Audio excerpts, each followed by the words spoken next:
4.5 שנים של הפעלת הסוכן ג'ק ספארו בנמל אשדוד בטווח הימי הגיעו הבוקר לסיומם עם גל מעצרים נרחב של מספר חשודים אשר הופללו במהלך הפעלת הסוכן שנעשה בשת"פ רשות המיסים.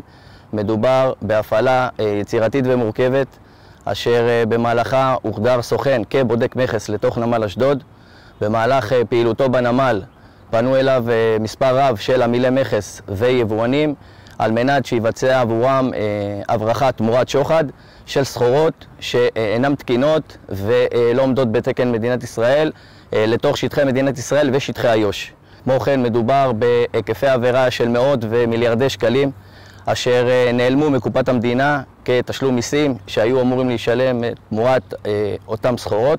מדובר בחלקי רכב מזויפים, סיגריות, טבק, מוצרי תינוקות, מותגים מזויפים אשר הוחדרו לתוך מדינת ישראל לצורך מחירתם, וכך אותם עבריינים גרפו לכיסם מאות ועשרות מיליוני שקלים מרווחים של אותם סחורות. היחידה המרכזית לכיש בשת"פ רשות המיסים ויחידות נוספות פשטו הבוקר על עשרות בתיהם של מופללים רבים אשר הופללו במהלך ההפעלה. בוצעו חיפושים לטובת תפיסת ראיות. במהלך החיפושים נתפס רכוש רב המיועד לחילוט כנגד אותם עבירות שבוצעו בגין מתן שוחד, הלבנת הון והברחת טובין. הרכוש שיתפס בהמשך יחולט לטובת המדינה על מנת ולפגוע באותם ארגוני פשיעה כלכליים אשר ביצעו פה הברחות בשווי של מאות ואפילו מיליארדי שקלים מנמל אשדוד.